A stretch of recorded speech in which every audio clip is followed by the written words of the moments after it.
Seigneur pour la vie de ma maman. Non, il y a des jaloux ici. Est-ce qu'on peut acclamer Dieu pour la vie de ma mère? Soyez bénis. Soyez bénis.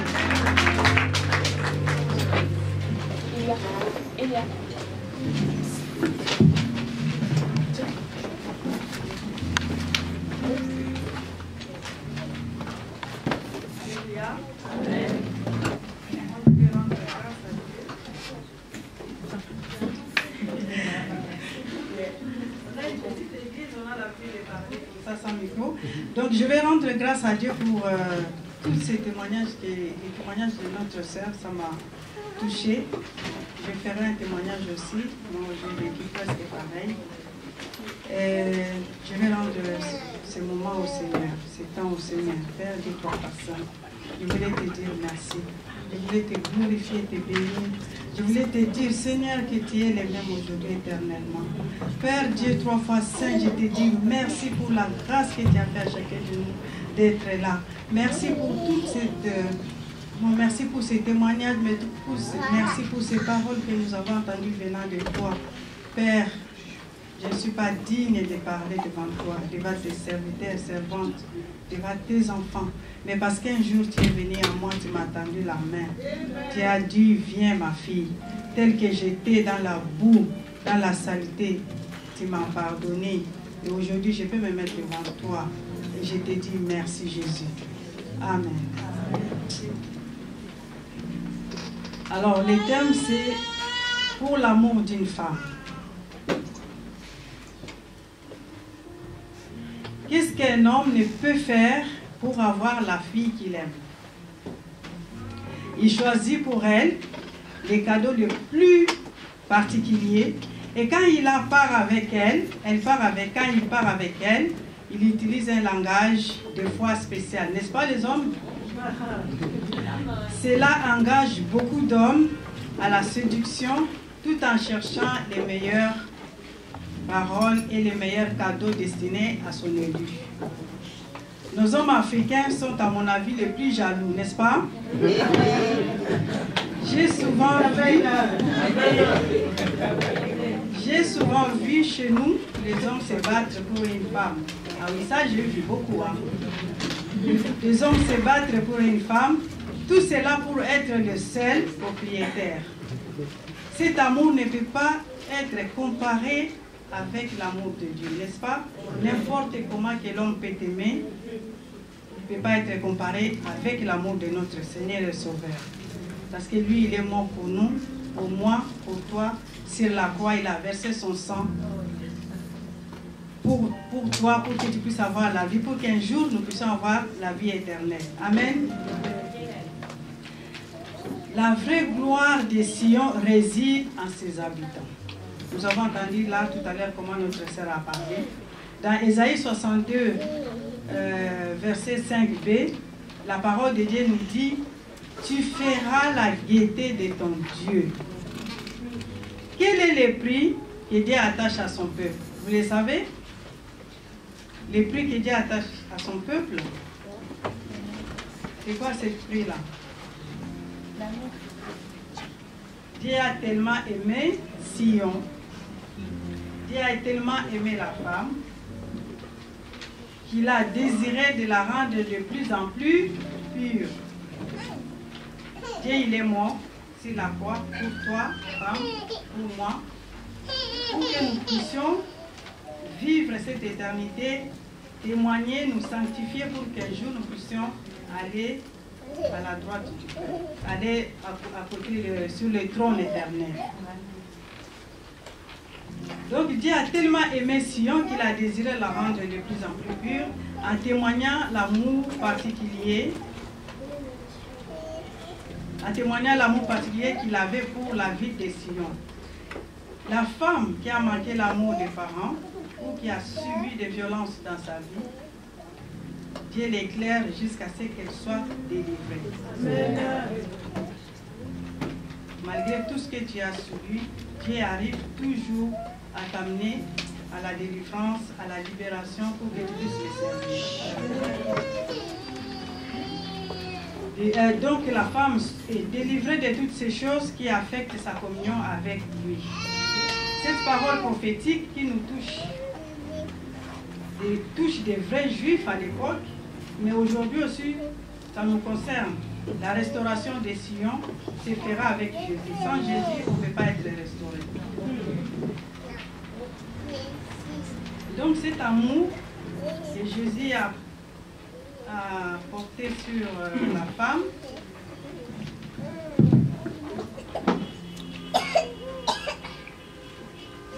cet amour que Jésus a apporté sur la femme,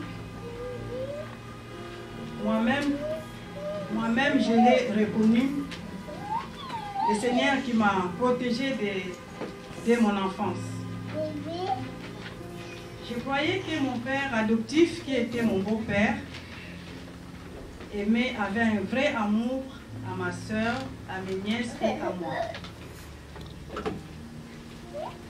J'avais confiance en son amour parce que je venais de perdre mon père à l'âge de 6 ans et à l'âge de 8 ans, mon père, donc je l'appelais mon père, mais c'est mon beau-frère, donc mon père adoptif. Mais je l'aimais beaucoup parce que je n'avais pas d'autre père.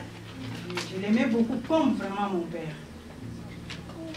Et alors nous habitions à l'époque à Bukavu, c'est à 2000 km, pour ceux qui connaissent le Congo, c'est à 2000 km de Kinshasa. 2000 km nous séparent. J'ai habité avec eux et j'étais plus âgée que toutes mes nièces et mes neveux. Mais vers l'âge de 12 ans, ma sœur s'est déplacée, elle nous a laissés à Bukavu, donc à l'est du pays, et elle est partie à Kinshasa. Donc nous sommes restés là. Elle m'a laissé avec son fils, à l'époque il est petit, il avait 9 mois. Et c'est moi qui s'occupais, mais on avait un babysitter qui s'occupait de l'enfant pendant la journée.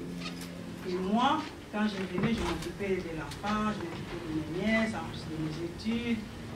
Et la nuit, c'est moi qui dormais avec les petits. Donc il y avait son lit, j'avais une grande chambre et les petits dormaient dans ma chambre. Et chaque fois la nuit que mon père venait chercher l'enfant,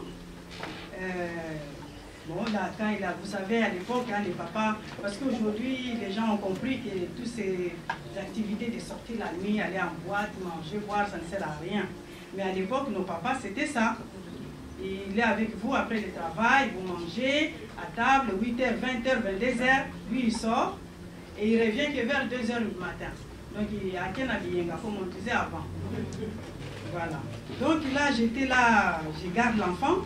Et vers 1h, 2h, il vient chercher l'enfant, donc il vient chercher son berceau, et c'est lui qui dormait avec le bébé jusqu'au matin.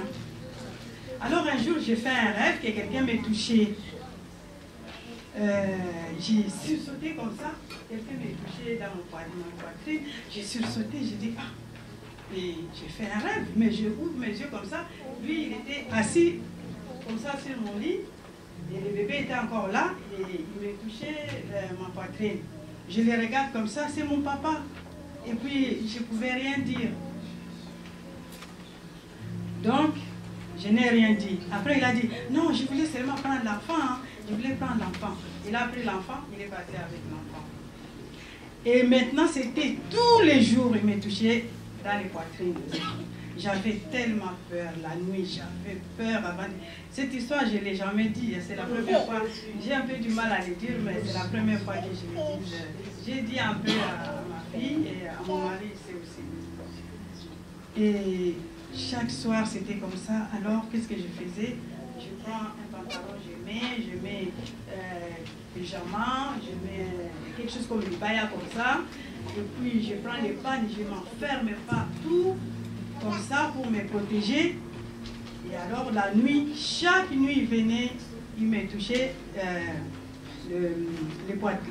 la poitrine. Et j'étais choquée, je disais mais c'est mon père et je l'aimais beaucoup. Je ne savais pas pourquoi il faisait ça, mais pourquoi il ne fait pas ça à ses enfants. Alors un jour, j'ai pris le berceau de l'enfant, je l'ai mis dans la chambre de ses enfants. Parce que vous savez, c'est des maisons que les Belges ont laissées, des grandes maisons. Avec des grandes chambres, et moi j'avais une grande chambre, parce qu'à l'époque, lui il avait beaucoup d'enfants. Donc j'ai amené le berceau des bébés dans la chambre de ses enfants. Et alors le matin, la nuit, je l'entends, il fait ouh, je regarde comme ça, je regarde, il ouvre la porte, et puis il dit, ah, il a nettoyé le berceau, à Lingala, et puis il ferme la porte. Il va voir dans la chambre des enfants là-bas, et puis il prend les bébés. Le matin, au petit déjeuner, il me dit, ah, tout le monde était là, les enfants étaient là, mais les enfants ne comprennent pas. Parce que moi, j'avais 12 ans, ma nièce, la plus grande, elle avait 10 ans. Alors elle dit, pourquoi tu as amené l'enfant dans la chambre de l'autre chambre? Il faut laisser l'enfant dans ta chambre.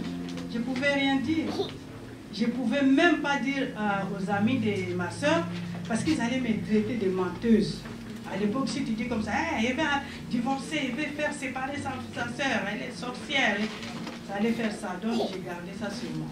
Je disais à personne, même à l'école d'ailleurs, je ne faisais même pas la peine. Et alors, je ne pouvais le dire à personne, même aux amis de ma sœur.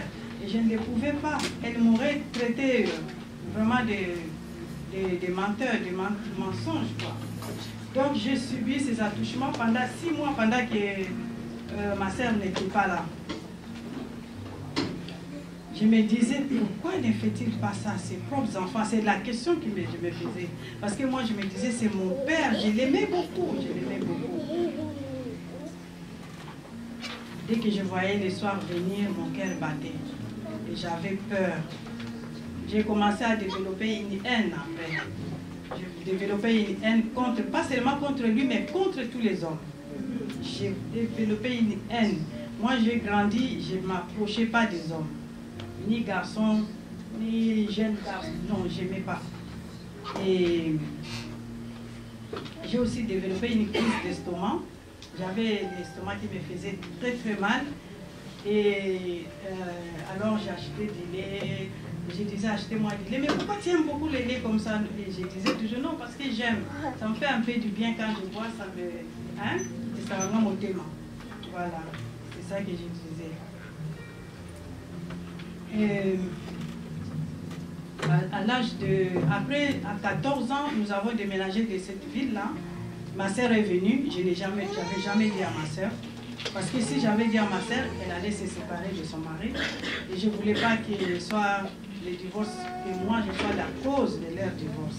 Et vers 18-19 ans, j'ai rencontré le Seigneur, mais je n'étais pas délivrée de cette lourde charge. Le Seigneur a alors commencé à travailler en moi, à travers les pardons. Le verset qu'il m'avait donné, c'est Matthieu 6, 14 à 15.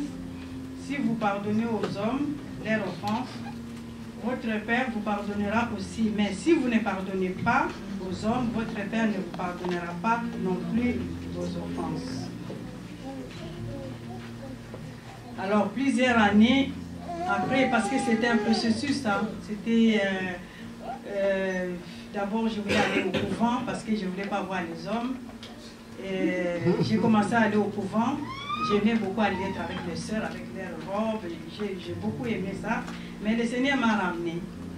J'ai eu des fiancés, mais ça a cassé parce que je ne voulais pas qu'un homme me touche comme ça à la main. J'avais peur.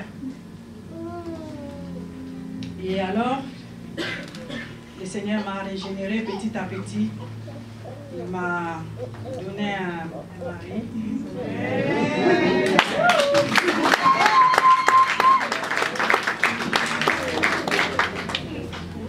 Donc la parole de Dieu dans Matthieu 11, 28 qui dit « Venez à moi, vous tous qui êtes fatigués et chargés, et je vous donnerai du repos. » Le Seigneur a pu me donner du repos, mais tout petit à petit, petit à petit.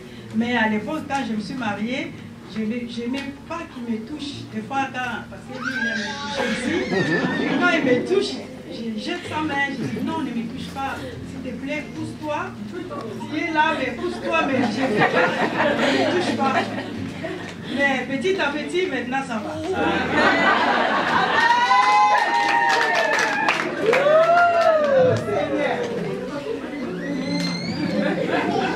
Donc le Seigneur, l'Éternel, combat pour toi, ma fille. Le Seigneur combat pour toi, fille de Sion, qui est là. Jusqu'à ce que tu aies ta délivrance. N'importe comment, parce que Jésus sur la croix, il est mort par son amour, il est mort pour toi, pour que nous puissions avoir la délivrance. N'importe quel problème que tu traverses, le Seigneur est là pour toi. Parce qu'il a versé son sang sur la croix pour toi et pour moi. Dieu peut agir à ta faveur. Ce n'était pas mes propres efforts quand Dieu agit. Ce n'est pas par tes propres efforts, seulement à cause de son amour protecteur. Amen. Ésaïe 41 nous dit ceci. Sois sans crainte, car je suis avec toi. N'ouvre pas des yeux inquiets, car je suis ton Dieu. Je te fortifie, je viens à ton secours, je te soutiens de ma droite victorieuse. Pour l'amour de Sion, Dieu va te justifier. Amen. Amen.